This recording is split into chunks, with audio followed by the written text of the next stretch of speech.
I think you're going to be able to have this window where you can punish the Morph, even if it gets off to a decent start, as long as you shut down the Venom. I mean, he got the first 2 waves to be able to push in, got the levels. They're going to come back with the Fisher. They know Ghostwalker is on cooldown. It's a lengthy one. Armel will be able to get the toss up in the air to finish off the Invoker for first blood. Just because you're like very likely to either get the tower denied, you like want another core to rotate in to make sure this bounty does go in your favor, and that's where Armel's going to come in. He's going to sneak by the tower, pick up FNG, try and finish him off, but the Chronosphere does go down, not in time to be able to save the Jakiro. GPK though in beautiful position with the arrow coming in from XS Vampire as well. That is well comboed. We said there's a lot to lay into this Chronosphere. Armel is still not dead, and he does have wand charges, but I just can't imagine he's going to live through all of this one. He's going to get bashed eventually. Or maybe not, actually. Looks like he just has the Ring of Health, and he's going to go for the Blink Dagger.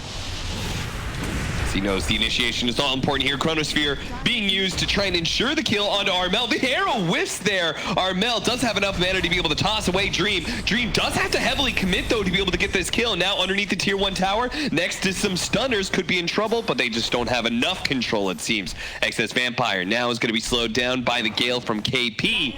He does have a lead charge. He does have another one too, but he doesn't have the mana for it. So that'll be the trade-off. They had to use Chronosphere, but they get the kill on Tiny. And the only time they're getting kills are on like these supports that step out across the map. By the way, March is up here completely alone. They're gonna get the chain stun onto this Faceless Void. Are they gonna be able to blow him up in time? One shot from Gabby just in time before the Chronosphere or the Time Walk could go off. He gets off the Time Walk or the Chronosphere. He can activate the Shrine. So well done. And now Vampire's got to be careful, because Gabby with the fissure, the follow-up fissure after fissure, like how do you stop this? They go for the force staff. He does manage to get the time lock away. XS Vampire hits a point-blank arrow onto Tim's. Now Dream, he's holding on to his BKB for now. Wants to make sure he's not getting baited out here. The Sunstrike gonna miss, but March probably still to die here as the Battle Hunger is also ticking out on him. They do manage to get him to the side to finish off Dream. Now with Dream dead, oh, Gabby knows it is fighting time. Once he is dead, he's gonna be able to jump forward, get the kill onto the Mirana. Controlled up by the Axe and FNG's Ice Path to follow, but it's not that much of a deal. After all, he can turn into this Earthshaker and jump a billion range, ignores the Jakiro, goes straight for GPK's Invoker, now turns back into the Invoker. Now he's going to chase over to the Axe, who's like 2,000 units to the left, but hey, there's Gabby. He's everywhere. I mean, this is getting a little embarrassing for Gambit at this point. Like, you haven't used your Chronosphere in like the last 6 or 7 minutes. I think it's been longer than that, Cap. 1,000 range from the Fisher. Smoke up from TNC is going to run into FNG. FNG does manage to get the Ice Path. They also have the arrow follow-up. Are they going to go for the call follow-up on top of that? Now the Chronosphere on 3, but they do not have control of Gabby. And Gabby is immediately going for the kill onto GPK, but who misses it. And thanks to the Moonlight, they're finally he's going to be able to get away. And Gambit will win the fight. They not only get those 3, but TNC, well, oh, Gabby's coming back in. He does manage to get the 2 minutes in with the Fisher, trying to go for Dream. Dream hoping for a bash. Time walks away a little bit farther, and Chan Totem straight up in the air. Force tap. Oh, so wrong. Dream is so much damage. He can 1v5. No, he's gonna 1v5 them. Don't do it to him. Armel, he's straight up trying to help. Gabby's just gonna be able to get that kill on Shotchlo as well. That's the 3 cores dead. Gabby got every single one of them. Now he'll go for the kill on XS Vampire inside of his face. Are they gonna call it? Like, that was literally 1v5. His entire team died. There was a buyback. Well, fortunately, he's tiny and he's got 2,700 HP, so... All right, Gabby's back in the pit. I feel like you have to buy back if you're... Well, FNG doesn't have buyback anymore, so he bought an item. Oh, okay. Not sure what happened there. March, he bought a ward or something. March is there to be able to tank some arrows. Make sure Gabby's going to be okay. Double Fisher into the Enchant Totem Sun. Oh, they'll force that forward. That's going to be able to save Dream, but he time walks backwards. Now he's going to go for the Chronos. Do they have him? Down the Earthshaker. They've got him. Gabby's finally going to fall. The Boogeyman is dead. And now Gambit can finally take a fight. Oh, no, he brought back. Retreat. Get out. Everybody out. Dude, peace. 14 to 20, 35 minutes in. Gambit are all inning on 1 bounty rune right now. And GPK will manage to snag it away from March, but he's been stunned up. Armel not able to get the avalanche. A good defensive force staff coming out. But here comes Gabby, and he's already spotted GPK thanks to the gem that he always has in his hands. He's going to be able to make sure the Invoker dies first as always. It's pretty much a tradition at this point. Arrow after arrow. No, it hits again for like the 4th arrow he's hit, but they can't do anything with it. And now Fisher 1, Fisher 2, XS Vampire. Force Staff got him away from that enchant totem jump in from Gabby. they're not even trying to. They're literally not even trying to dodge these.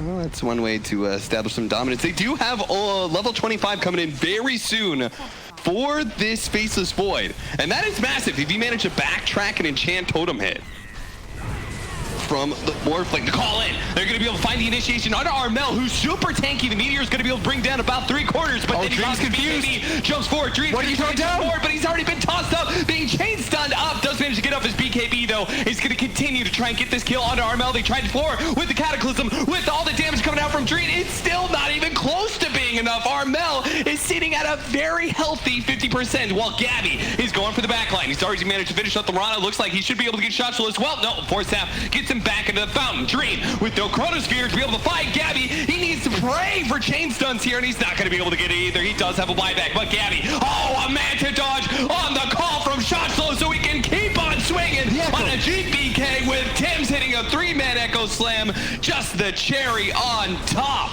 for TNC as they just whop on GAMBIT. They establish very clearly that this was an 80-20 victory. More than doubled them in kills. Rough game.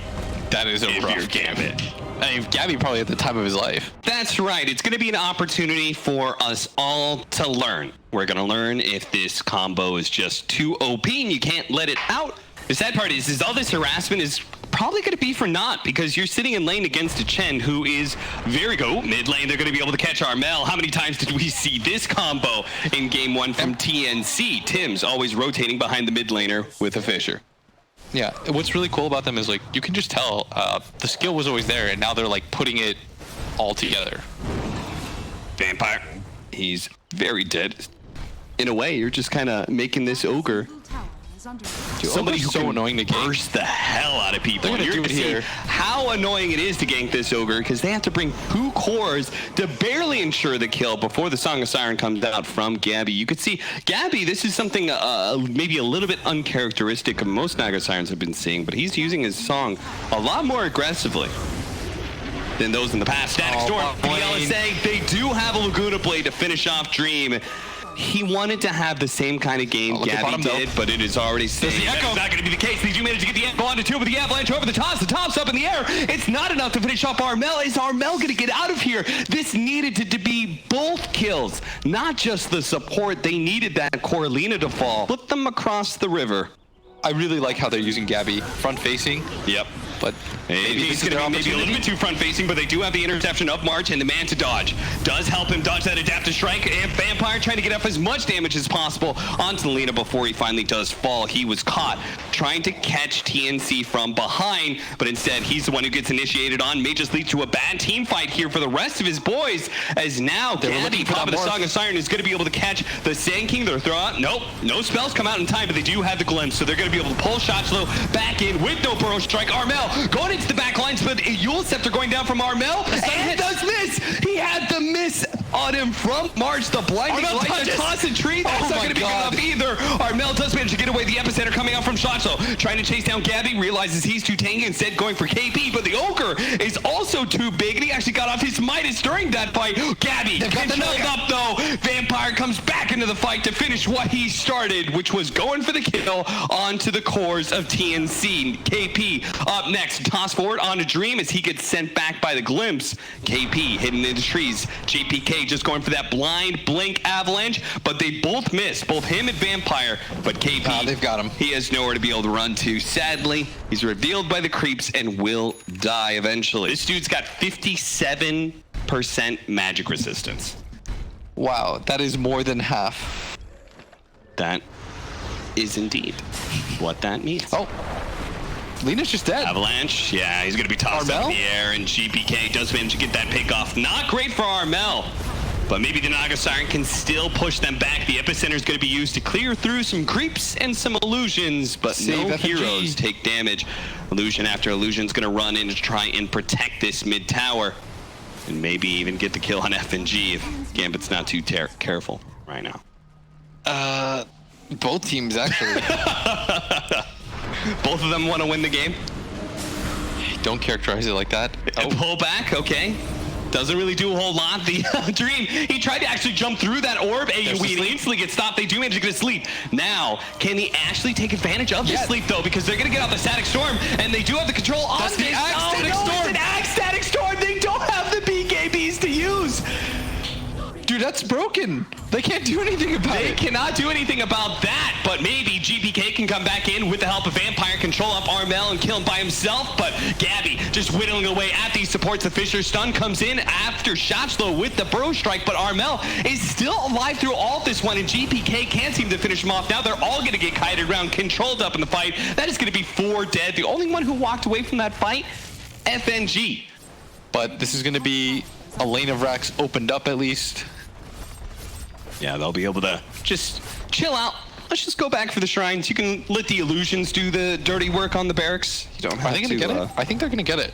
Oh, no. Nah, they've got Fishers on Fishers. Here we go. On Fishers. Oh, okay.